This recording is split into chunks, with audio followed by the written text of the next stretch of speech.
I like 96. I like what you said, but I still can't go with them. That's why I'm gonna move over to Where Shows. These Where Shows guys over here. I want them to talk to me a little bit. The Hornets don't look much better. They lost their entire backfield, offensive backfield, and Hawthorne, Richardson's gone, Hammonds is gone. They do return quarterback Jake Amick. They do have the wing T offense. Coach Murdoch has been there for a while. The system's in place, but are the players there for them to make a run? I do believe they are. They've got a lot, even though they lost a lot in the backfield, they've got a strong offensive line. They've got Desmond, DeMond's brother, stepping up. He's going to be that this year. They got a lot of young players that have got the experience now. I think they're going to be fine as far as season's concerned. Yeah, there'll probably be a couple of key losses in there. One of them will not be 96 because they've already said it's going to come down to the region championship again. It's going to come down to region 96 and Where Shows. Chris, hold on, man. That was going to be my next question. Let's let Spikes, because I know Desmond Spikes is on the Where Shows front line. He's one of the Spikes brothers. Let's make sure that let James talk a little bit about how that's progressing. Desmond's coming along this summer. This summer, I've been staying on him, telling him to get in shape, trying to get some running out of him, because he's a big boy, 6'4", 220, I think. And he's only 16. Yeah. So he's ready. He's ready right now. But I told him he need to hit the track some and get ready, because he coming out the tight end. If they ever throw the ball, he got the hands. He just got to get his feet right. But he ready to go. Now, you know, West Shores always come with a strong line. Yeah. Always. So I'm not worried about the line at all. Now, I think we all agree that the region championship, like Chris was saying, is going to come down to Where Shoals versus 96 in that region. Okay, guys, we're going to make a prediction right here, one of the first of the season. Make a prediction. Who ends up being the region championship? I guess we'll start with Nate Daddy down here on the left. 96 wins by a touchdown. Chris? I say Where Shoals takes it by a field goal. It's going to be that close. Wow. What about you? Where Shows by a touchdown. I guess I'll be in agreement with these guys. I think Where Shows is going to do it. I'm drinking the purple and gold tea right now for some reason. I don't really know why, because they lost their entire backfield, but the system's in place. I like Coach Murdoch. I like the wing T offense, and the quarterback, he is set there. And I do like J.K. Mack a little bit. So I'm going to take Where Shows in that.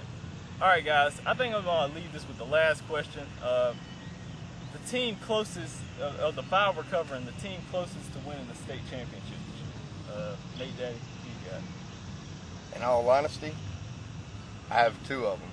Abbeville, of course, they're going to be tough, because I don't think they're going to see Woodruff again until either third round or upper state. So I have a feeling they're going to make it as far.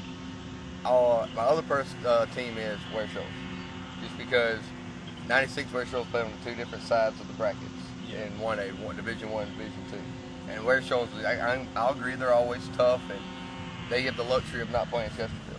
Yeah. So right there gives them a chance, as opposed to 96. Talk about a sleeper team to watch out there, James. Somebody that's probably going to come out of the weeds on this year. I'm going with Emerald, because new coach, new system, the players might fit better in his system than they did in the last one. So everybody's sleeping on Emerald because they got a new coach, but there's no telling what he's doing over there. And I'm pretty sure he got a lot of surprises coming for us. Chris, closest team to win a state championship, are you going Where Shoals again? Or I'll go with Where Shoals just because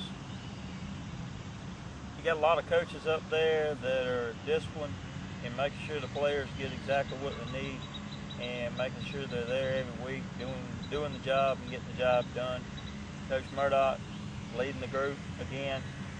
To be honest with you, he's a great coach, not taking anything away from any other coaches, but I think Where Shoals got the best shot this year they had to win the state championship this year, because last year they came so close to getting past a great team in Wilson Elko. I mean, they only lost by a touchdown, but I think Where Shoals is going to pull it out this year.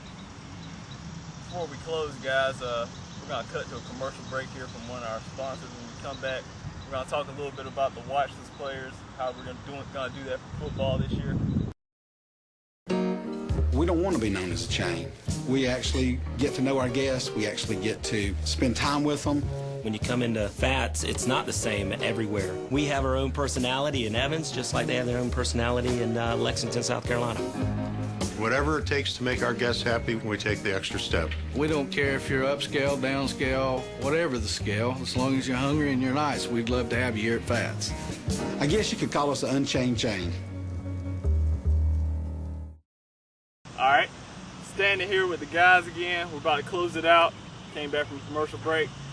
Stat boy, actually Nate Daddy Patterson did inform me that it was Lancaster, not Lexington. Sorry about that, Coach Dula. Have a good retirement. 14-10 was the final score on that, though. Yes. Nate Daddy, help me out here. Watch this player for 96. Who I need to be watching for? Couple people. Right now, of course, quarterback Trey Smith. Yeah. So much to watch as he's athletic enough, but is he ready to fill the shoes? Is he ready to step up and be what he needs to be the quarterback at 96? And I want to go one more. Nathan Prater.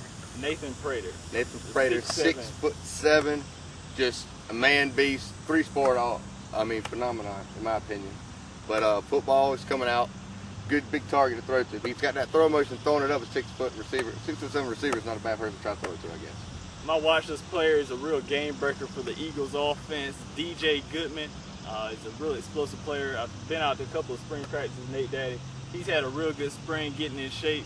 Also on the defense, we all know Kelsey Quarles. I think we're all in agreement there. Carolina's looking at him right now. Already verbally committed. Really? Yes. So Kelsey is on his way to Carolina, it seems, to play for Coach Spurrier and the Gamecocks. Spikes, tell me a little bit about the Ware Shoals Hornets. I know you ain't got a good connection down there. We'll let you talk about one player, then let Maxie talk about one. All right, I'm going with my one player this year would have to be, I'm going with my little brother, Desmond Spikes. Because, I mean, he learned from one of the best that ever came from Ware Shoals High School, James Spikes himself. So, I'm pretty sure he'll do a lot better on defense than he will on offense. So, watch him on defense. All right, Maxie, talk to me a little bit about that offense. Who's going to be a watch-list player for the Ware Shoals Hornets? Well, I'm going to have to go with quarterback Jake Ament. Last year, he had put out phenomenal numbers last half of the season. Finished out real strong. Jake's going to do a real good job. He's going to step up. He's going to lead that offense. He's just going to take it where it needs to be. All right, back down here to Nate Daddy. Let's pass the football back to him. Nate Daddy, Abbeville Panthers, watch-list player. I think we got a couple of them on that team. A couple. Well, of course, we all know Darrell Elmore. Yeah. Probably one of the top, 5 you'd say, running back senior year this year. Obviously. Phenomenal. But my thing is that whole team's going to be based on Jimmy Thaxton. If he can put up what he put up last year, this year, Abbeville's going to be tough. It's going to be real tough.